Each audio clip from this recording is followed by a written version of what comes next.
সবাইকে নতুন একটি ক্লাসে স্বাগতম। আজকে আমরা আরো 10টা নতুন ইংলিশ সেন্টেন্স শিখবো, যার মাধ্যমে আমরা আমাদের ইংলিশ বলার যে ধরন সেটাকে আরো ইমপ্রুভ করতে পারি, আমরা ইংলিশ আরো ফ্লুয়েন্ট হয়ে উঠতে পারি। আমাদের ফার্স্ট অফ অল যেটা দেয়া আছে সেটা দেয়া আছে I am feeling good. I am feeling good, আমি ভালো, আমার ভালো লাগছে, অথবা আই এম ফিলিং গুড, আমি খুব ভালো অনুভব করছি। ফিল অর্থ অনুভব করা, গুড অর্থ ভালো। সো এটার অর্থ আমরা দুইভাবে বলতে পারি। একটা হচ্ছে আমার ভালো লাগছে, অথবা আমরা বলতে পারি আমি খুব ভালো অনুভব করছি। সেকেন্ড লাইনে আমরা আসি, I can't hear you, sorry I cannot আমরা এখানে বলতে পারি, যেহেতু এখানে ক্যানট দেয়া আছে। So I cannot hear you, আমি তোমাকে শুনতে পাচ্ছি না। আই ক্যানট হিয়ার ইউ, আমি তোমাকে শুনতে পাচ্ছি না। ক্যানট এখানে না বোধক অর্থে ব্যবহৃত হচ্ছে, অর্থাৎ আমি তোমাকে শুনতে পাচ্ছি না, I cannot hear you. Third লাইনে যেটা আছে সেটা হচ্ছে everyone knows it. Everyone knows it, know অর্থ জানা, যেহেতু এখানে এভরিওয়ান মানে থার্ড পার্সন ব্যবহৃত হয়েছে, তার মানে এখানে এস বাই এস এর একটা ব্যবহৃত হয়েছে, নোস এর সাথে এস যুক্ত হয়ে নোস হয়ে গেছে। অর্থাৎ এটার অর্থ হচ্ছে এটা সবাই জানে, অথবা সবাই এই বিষয়টা জানে। এভরিওয়ান নোস ইট, এটা সবাই জানে। 4 নম্বরে যদি আসো, how do I get the airport from here. How do I get to the airport from here, আমি এখান থেকে কিভাবে এয়ারপোর্টে যাব। How do I get to the airport from here, আমি এখান থেকে কিভাবে এয়ারপোর্টে যাব।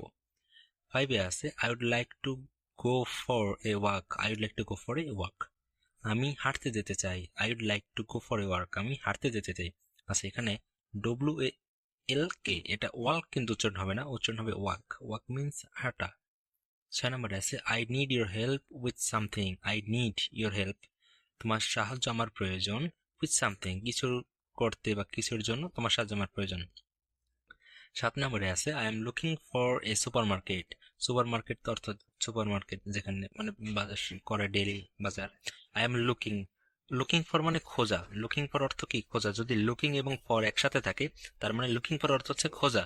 I am looking for a supermarket, আমি একটি সুপার মার্কেট খুঁজতেছি। Do you know where the closest one is, আপনি কি জানেন বা তুমি কি জানো কাছের সুপার মার্কেটটি কোথায় আছে। 8 নম্বরে আসো, ইট 8 মিনিটস অফ নো ডাউট, এতে কোনো সন্দেহ নাই। ইট 8 মিনিটস অফ নো ডাউটস, এতে কোনো সন্দেহ নাই, মানে কোনো সংখ্যা প্রকাশ করানো হয় না। 9 নম্বরে আসো, হি টুক লিভ অফ মি, সে আমার কাছ থেকে বিদায় নিল। সে আমার কাছ থেকে কি করলো? বিদায় নিল।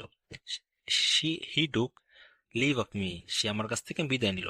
তারপর 10 number and last, I am Bangladeshi, আমি বাংলাদেশি। আই অ্যাম বাংলাদেশি, আমি বাংলাদেশি। সো এই হচ্ছে আজকের 10টা নিউ সেন্টেন্স, যেগুলো আমাদের ডেইলি লাইফে আমরা ইউজ করতে পারি। যারা আমরা, তবে হ্যাঁ বলে রাখি, এইসব সেন্টেন্সটা তাদের জন্য, এই যারা তোমরা কেবল শুরু করছো ইংলিশ শেখা, আমাদের ইংলিশে কথোপকথন যারা আমরা রেগুলার করতে চাই তাদের জন্য, কেবল শুরুর যারা করতেছি মানে কেবল বিগিনার্সদের জন্য। সো আমার এই পেজটি ফলো করতে পারো এরকম মজাদার আপডেট এবং ভিডিও পেতে এবং ক্লাস পেতে। So for today bye, and দেখা হচ্ছে নেক্সট ক্লাসে।